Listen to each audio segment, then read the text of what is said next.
ಮೇಲೆ ಬಂದು ಪಾದಗೆರಗಿದೆಯಾ ಈಗ ಯಾವಾಗಲೂ ನನ್ನ ಬಳಿಗೆ ಬರುವಂತ ಸಂದರ್ಭದಲ್ಲಿ ನಗು ನಗುನ ಸಂತೋಷದಲ್ಲಿ ಪಲ್ಲಕ್ಕಿಯಲ್ಲಿ ಹೇರಿಕೊಂಡು ಬರುತ್ತಿದ್ದಳು ನೀನು. ಖಂಡಿತ.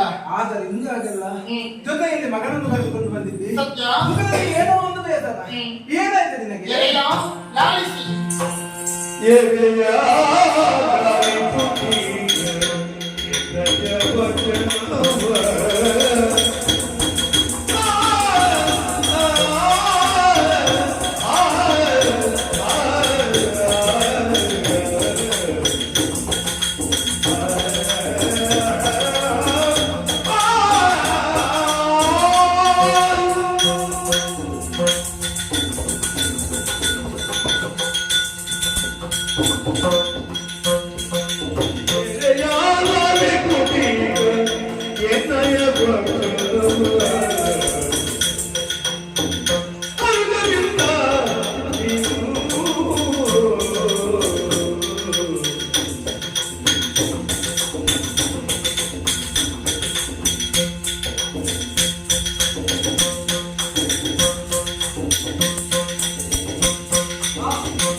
ಮತ್ತೊಮ್ಮೆ ಮಗದೊಮ್ಮೆ ಪುಣ್ಯ ಪದಸಭೆಗಳಿಗೆ ನಮೋ ನಮಃ. ಶುಭವಾಗಲಿ.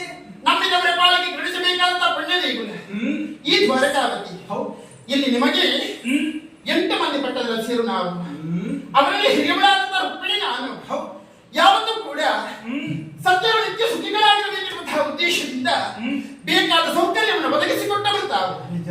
ನಿಮ್ಮ ಬಳಿಗೆ ಬರುವಂತಹ ಸಂದರ್ಭ ನಮ್ಮ ಮುಖಾವಲೋಕನ ಮಾಡಿದಂತಹ ನೀವು ಈ ರೀತಿಯಾದ ಆಶ್ಚರ್ಯ ಪಡಬೇಕಾದ್ದು ಸ್ವಾಭಾವಿಕ ಬದಲಾವಣೆ ಅಲ್ವಾ? ಹೀಗಾಗುವುದಕ್ಕೆ ಕಾರಣವೇನು? ಏನು? ಬಲ್ಲವರನ್ನು ಮಾತನ್ನ ಹೇಳಿದ್ರು. ದಾಂಪತ್ಯ ಜೀವನ ಅನ್ನುವಂತಹ ಹೂಗುಳಿ ಪುತ್ರ ಸಂತಾನವೇ ಹೊಂದ ಕಲಶ ಅಂತ. ನಮ್ಮೆಬ್ಬರ ದಾಂಪತ್ಯದ ಜೀವನದ ಹೊಲದ ಪ್ರತೀಕವೋ ಎಂಬ ಹಾಗೆ ಸಂಚರಿಸಿಕೊಂಡ ಬಾಮ ನಿಮ್ಮ ಇದ್ದಾನೆಲ್ಲ. ಸಣ್ಣ ಹುಡುಗನೇನೂ ಅಲ್ಲ, ಇದಕ್ಕೆ ಬೆಳೆದುತ್ತಿದ್ದಾನೆ. ಪ್ರಾಯ ತುಂಬಿದ ಮಕ್ಕಳಿಗೆ ಶೀಘ್ರವಾಗಿ ಕಲ್ಯಾಣ ನಡೆಸಬೇಕಾದ ನಮ್ಮ ಕರ್ತವ್ಯ ತಾನೆ. ಸ್ವಾಮಿ, ಮಗನಿಗೆ ಮದುವೆ ಯಾವಾಗ? ಈಗ ಮಗ ಬಂದದಿಂದ ನೀವೇ ಬಂದಿರು? ಇಲ್ಲ, ಮತ್ತೆ ಮಗನ ಯೌವನವನ್ನು ಕಂಡವಳು ನಾನು. ಮುಖದಲ್ಲಿ ಚಿಗುರು ಮೀಸಿ ಹೊಟ್ಟಿದೆ.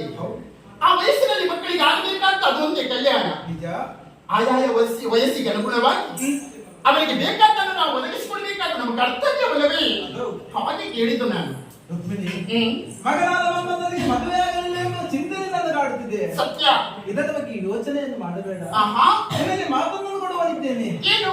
ದಿನ 8ರ ಒಳಗಾಗಿ ಮಗ ಮನ್ಮಥನ ಕಲ್ಯಾಣ ನಾನು ಮಾಡುತ್ತೇನೆ. ಒಳಗಾಗಿ? ಹೌದು. ಅಂದದ ಮನೆಗೆ ಸ್ಕಂದದ ಸೊಸೆ ಬರುತ್ತಾಳೆ. ಸೊಸೆ ಅಂದದಿಂದ ಕಾಣಬೇಕು. ತುಂಬ ಮಾತಾಡಬೇಕಿತ್ತ 106 ಕಳಸಿನ ಗೋಪುರವನ್ನು ಹೃದಯ ಮಂದಿರದಲ್ಲಿ ಕಟ್ಟಿಕೊಂಡವಳೆ ನಾನು. ಹಾಗಿದ್ರೆ ನಡೆಸಾಗುವಂತಹ ಕಾಲ ಹತ್ತಿರವಾಗಿದೆ. ತುಂಬಾ ದಿವಸ ಇಲ್ಲ, 8 ದಿವಸಗಳ ಒಳಗೆ. ಹಾಗೆ ಸ್ವಾಮಿ, ಬಂದು ಬರುವಂತಹ ನಿರೀಕ್ಷೆಯಲ್ಲಿ ನಾವಿರುತ್ತೇವೆ. ತಾವು ಕನ್ಯಾರ್ಥಿಯಾಗಿ ಹೋಗಿ ಬನ್ನಿ. ಸಂತೋಷವಾಯಿತು.